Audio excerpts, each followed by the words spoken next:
Carta de Paulo à Igreja de Colossos, capítulo 3, versículo de número 1 até o versículo de número 4, que nos diz assim: Portanto, se já ressuscitastes com Cristo, buscai as coisas que são de cima, onde Cristo está assentado à direita de Deus.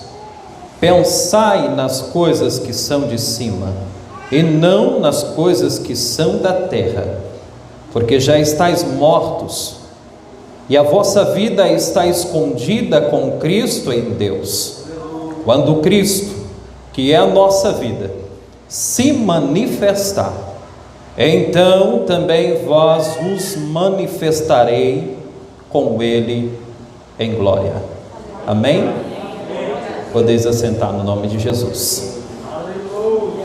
Meus irmãos, eu tenho certeza que Deus, pela sua infinita misericórdia e pela sua graça, Ele já tem falado com vocês neste momento, através deste culto de adoração, na qual aqui eu estou muito feliz de ouvir os louvores que eu escutei aqui. Louvores que é lá desde da época da minha mocidade, né? Glória a Deus. Eu lembro que quando jovens cantavam esses hinos na igreja, era uma coisa bonita de se ver, né? E hoje eu pude aqui relembrar esses momentos, né? Falo da minha mocidade, não é porque eu estou tão velho assim não, viu, irmãos? Só tenho 32 aninhos só. Glória a Jesus. Irmãos, repita comigo aquilo que o Senhor me deu por tema nesta mensagem. Eu estou pedindo para você repetir, que é justamente para você sair com isso aqui no seu coração, tá?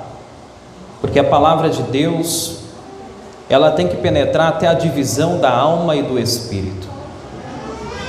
Não é apenas algo emocional, porque quando é emocional, você sai daqui dizendo que o culto foi até bom, mas aí você não lembra nem a palavra que foi lida. Mas quando a mensagem ela entra no seu coração, você sai daqui transformado. E eu tenho certeza que você irá sair daqui totalmente diferente da forma que você entrou. Então repita comigo, por favor. Olhando para o alto. Olhando para o alto. Glória a Jesus. Esse é o tema dessa mensagem, amém, queridos? Irmãos, a carta de Paulo aos Colossenses é uma das cartas escrita em prisões, junto com Efésios, junto com Filipenses e Filemão. Não à toa essas cartas têm uma ligação muito grande uma com a outra. Isto justamente porque ambas, embora tenham sido direcionadas a igrejas diferentes, porém nelas Paulo expressa a doutrina da salvação. E tal como viver uma vida depois que você se converte, ou seja, de fato uma vida cristocêntrica após a conversão, uma vida de santidade a Deus, e dando prioridade às coisas de Deus, ou seja, as coisas que vêm do alto, e pensar nas coisas que vêm do alto. O apóstolo Paulo começa a sua carta a Colossos com uma ação doutrinária, presentes nos capítulos de número 1 e no capítulo de número 2.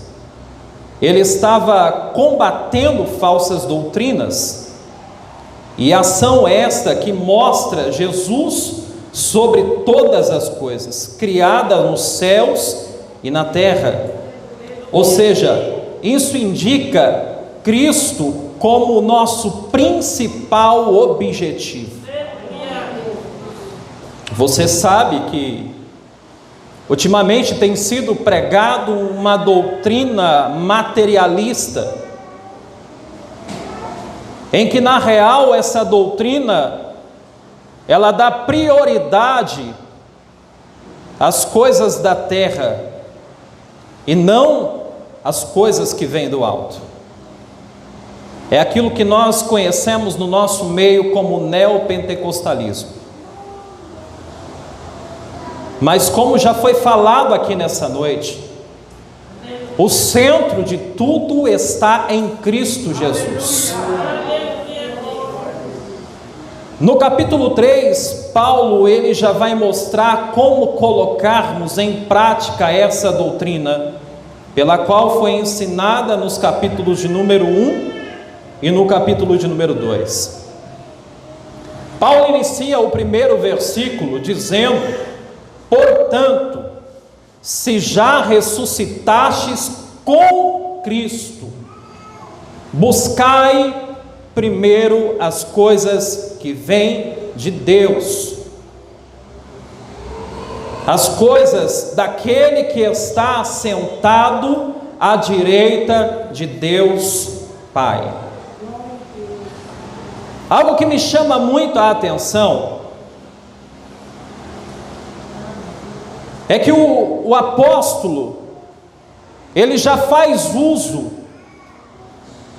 daquilo que Jesus fala no capítulo de número 6 e no versículo de número 19, até o versículo de número 33. Quando Jesus ele fala que não ajunteis tesouros na terra, mas ajunteis tesouros nos céus, porque aquilo que há na terra a traça e o ferrugem consomem. E em seguida ele vai dizer que aonde está o nosso tesouro, ali está o nosso coração. Portanto, eu inicio essa mensagem perguntando para você nessa noite: aonde você tem juntado tesouros? Será que o seu tesouro está aqui na terra? Ou será que você tem juntado tesouros nos céus? Aonde está a sua preferência? O que você tem valorizado? Será que as coisas que vêm de Deus? Ou será que a sua mente está totalmente focada nas coisas terrenas? Algo me chama muita atenção, porque quando Moisés escreve Gênesis, no capítulo 1, versículo 1, ele diz que Deus criou os céus e a terra. Você pode notar que há assim uma ordem: primeiro os céus, depois a terra. E isso acontece justamente por aquilo que Jesus diz, que aquilo que há nessa terra, a traça e o ferrugem consome, mas aquilo que é do céu não é passageiro. Passa-se anos e anos, mas aquilo que é do céu permanece. E é por esse motivo que Ele nos manda buscar primeiramente o reino de Deus, e as demais coisas nos serão acrescentadas. O problema é que estão invertendo os valores. Jesus fala no evangelho que Lucas escreve, no capítulo de número 9, versículo de número 23, Mateus também fala isso no capítulo 16 e versículo 24, que o nosso dever, ou seja, aquele que quer vir após a Cristo, negue-se a si mesmo, tome a sua cruz de cada dia e siga-me. O evangelho pela qual Jesus nos ensina não é um evangelho que prioriza primeiro as coisas dessa terra. Aleluia. Mas o verdadeiro evangelho de Cristo é aquele pela qual eu e você negamos a nós mesmos, negamos as nossas vontades, os nossos desejos, para dar prioridade às coisas de Deus. O que você tem valorizado? Glória a Deus. O evangelho de Cristo é negar a si mesmo. Louvado seja Deus. Embora dentro do que nós estamos falando, Deus ele não nos proíbe de termos riquezas nessa terra. O que não pode é o meu coração estar ligado a essas coisas, dando preferência mais às coisas da terra do que naquilo que vem dos céus. Dentro da igreja existe dois tipos de cristão. E quando a gente olha para os evangelhos, nós observamos a multidão que seguia Jesus e os seus discípulos. A multidão que seguia Jesus, vocês podem notar isso, que elas estavam sempre atrás de receber algo da parte de Jesus, sempre atrás de receber uma cura, ou seja lá qual for a bênção. Diferentemente de Jesus, dos seus discípulos, melhor dizendo, porque os seus discípulos, o objetivo deles era buscar conhecimento, era buscar as coisas de Deus. E curiosamente, a multidão que buscava milagre, ela recebia aquilo que almejava e voltava para trás. Mas os discípulos de Jesus, eles sempre estavam dizendo: Mestre, nos ensina a orar. Mestre, nos conta essa parábola. Porque o desejo de quem está com o pensamento nas coisas que vêm do alto é permanecer nos princípios bíblicos, dando prioridade às coisas dos céus e não nas coisas da terra. Quem vive correndo atrás de milagre, na hora que recebe o milagre, volta para casa. Mas quem está buscando princípios, quando recebe aquilo que até mesmo almeja, permanece. E é isso que eu estou vendo aqui nessa noite: pessoas que estão buscando primeiramente o reino dos céus. Glória a Deus, aleluia. E qual é a conclusão disso? Os discípulos que mais buscavam as coisas que vêm do alto foram os que mais viveram e presenciaram milagres em suas vidas. É por isso que Jesus ele nos fala: buscai primeiramente o reino dos céus, e as demais coisas vos serão acrescentadas. Aleluia! Sabe o que acontece? É que tem pessoas que têm até mais de 20 anos de crente e ainda não entendeu o mistério, e ainda não entendeu o propósito. O propósito não é estar ligado a coisas terrenas, mas é estar ligado nas coisas do alto. Porque quanto mais você busca as coisas de Deus, mais Deus vai trabalhando na tua casa, mais Deus vai abrindo portas para você, mais Deus vai trabalhando naquilo que é impossível. mas o propósito é estar com a mente ligada nos céus. Porque quando você dá preferência às coisas de Deus, Ele cuida de você, Ele cuida da tua casa, Ele cuida da tua família, Ele age naquela causa que para você é totalmente impossível. Mas nós temos um Deus que é o Deus do impossível. E ainda que o homem diz que não, existe aquele que está lá no alto dizendo sim.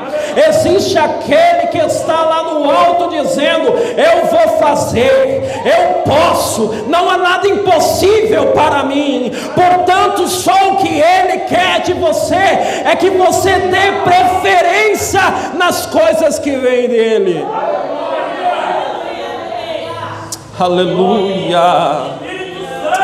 Alamassuri me andarabacai. Elamaio de copianéria sé. Glória a Jesus. Então nós temos que dar preferência às coisas que vêm do alto. Sabe por quê? Porque a pessoa que ela prende a sua mente nas coisas dessa terra, ela fica aprisionada nas coisas dessa terra. Ela não consegue enxergar e olhar para o alto, pastor. Ela não consegue ver aquilo que Deus tem preparado para ela. Ela não sabe dizer, como o salmista Davi fala no Salmos de número 121: elevo os meus olhos para o monte, da onde virá o meu socorro. O meu socorro vem do Senhor, aquele que fez os céus e a terra. É dele que vem o meu socorro.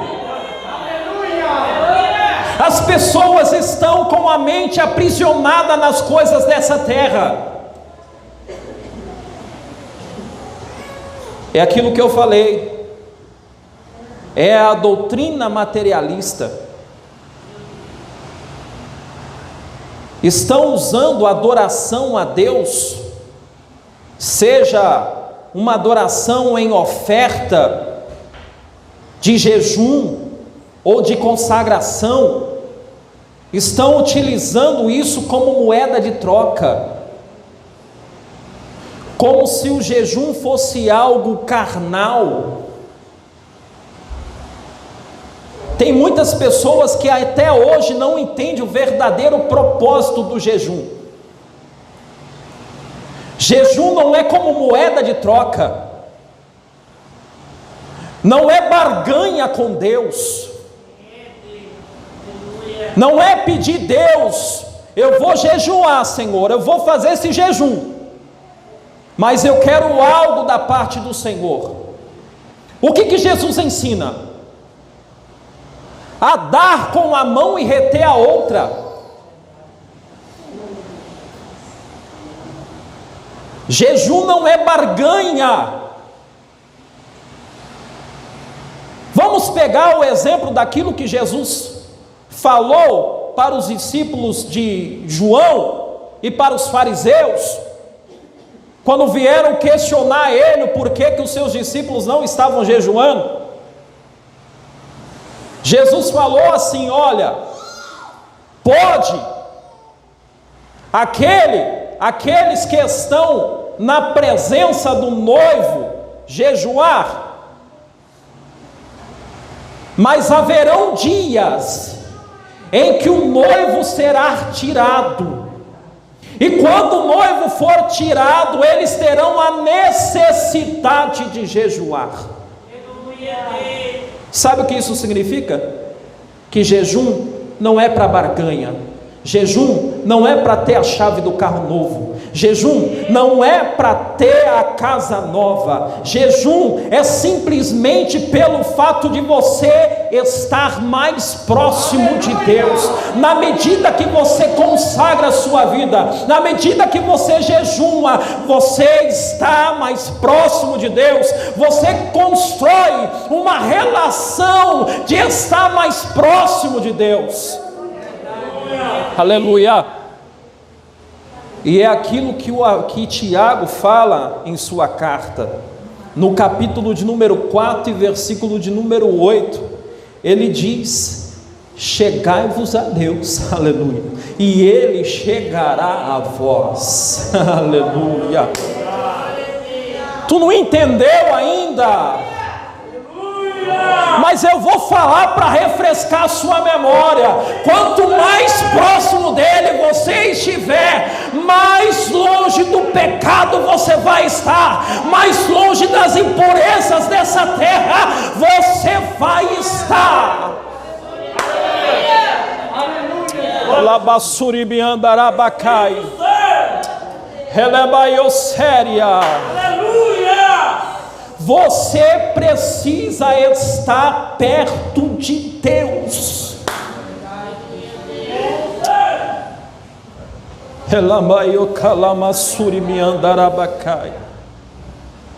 Aleluia.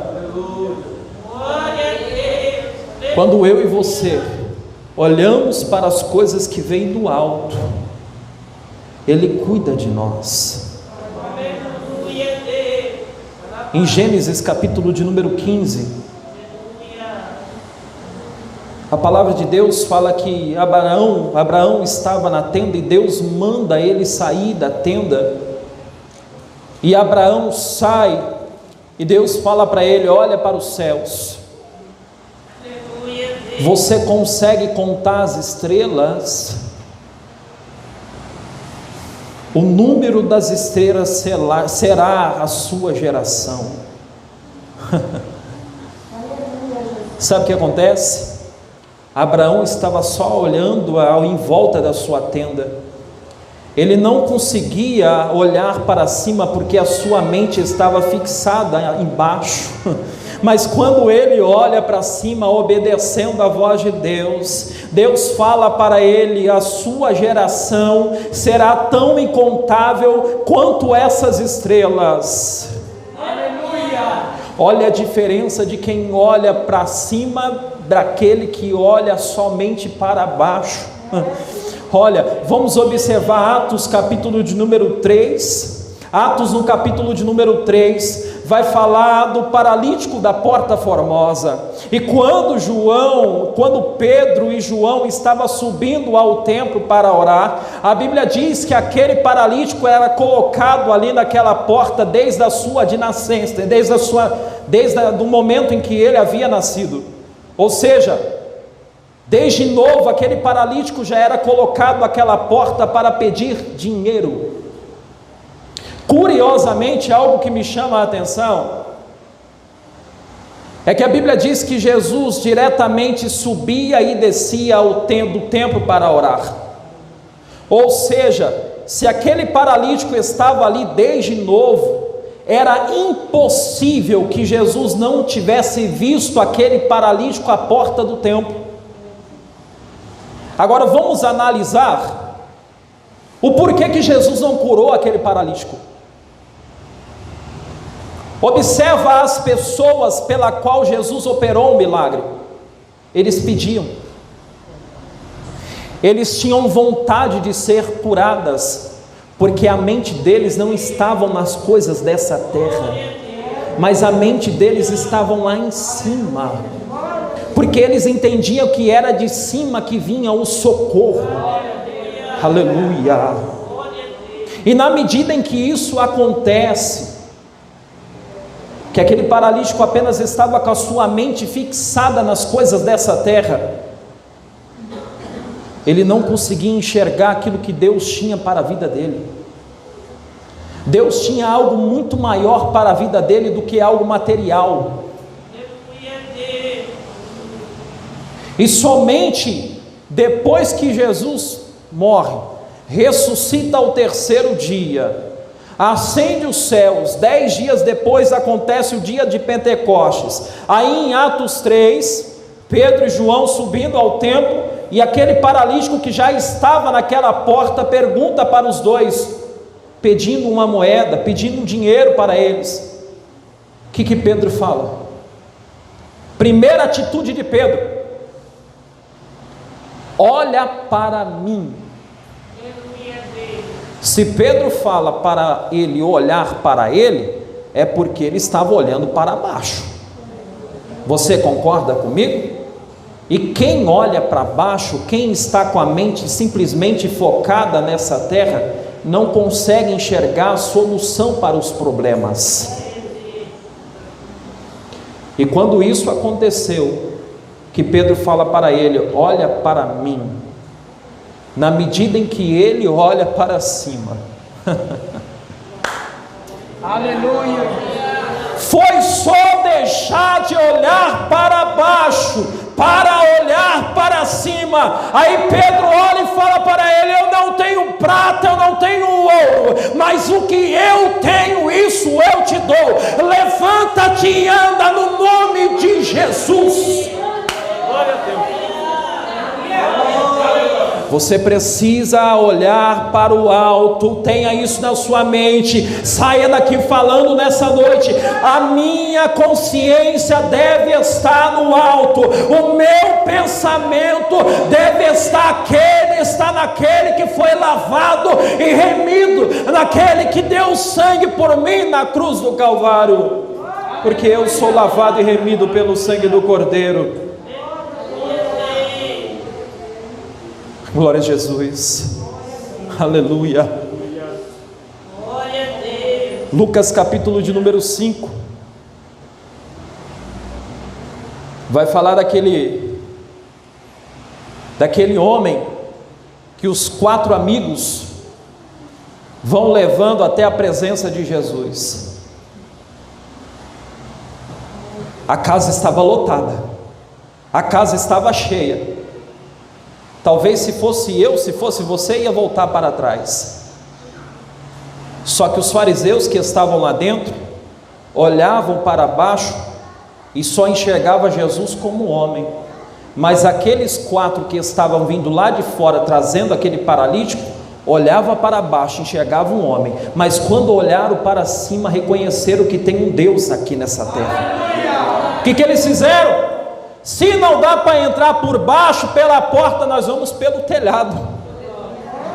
Essa é a diferença de quem só olha para baixo e para quem está olhando para o alto. Meu tempo já se foi, tenho 2 minutos para encerrar.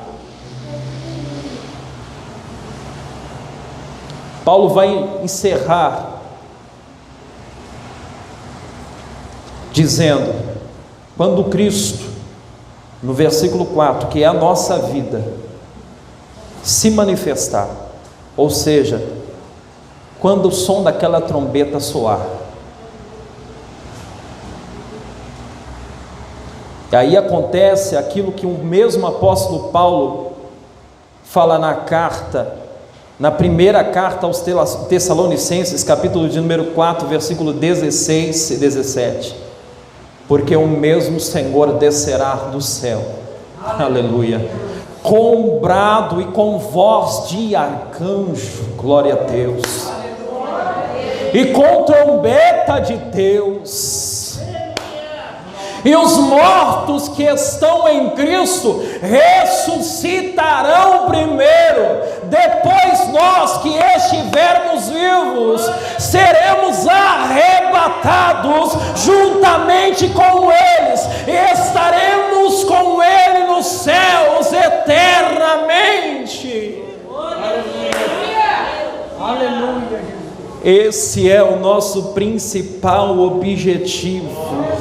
Glória a Deus. Esse é o nosso principal objetivo. Saia daqui nessa noite olhando para o alto. Se desgrude das coisas dessa terra. Mas eu profetizo debaixo da autoridade de Jesus, que na medida em que você for buscando as coisas do alto, Ele irá acrescentando as coisas da terra para você. Mas tenha como principal objetivo alcançar a salvação pela qual Ele te deu. Aleluia. Saiba que tudo que Ele pode te dar aqui nessa terra é apenas uma gorjeta daquilo que Ele tem preparado para mim e para você. Ele tem preparado para mim e para você as mansões celestiais. E justamente aquele que até mesmo não tem casa, um dia ele terá a sua casa, as mansões celestiais. Aquele que não enxerga, que é deficiente visual desde de nascença, um dia vai poder contemplar a face do nosso Senhor Jesus. Tem visão mais maravilhosa do que essa, do que ver o nosso próprio Senhor, aquele que nos resgatou, aquele que deu a vida dele por mim e por você, face a face, e o melhor, Ele enxugará dos nossos olhos todas as lágrimas. Amém? Deus abençoe a todos em nome de Jesus.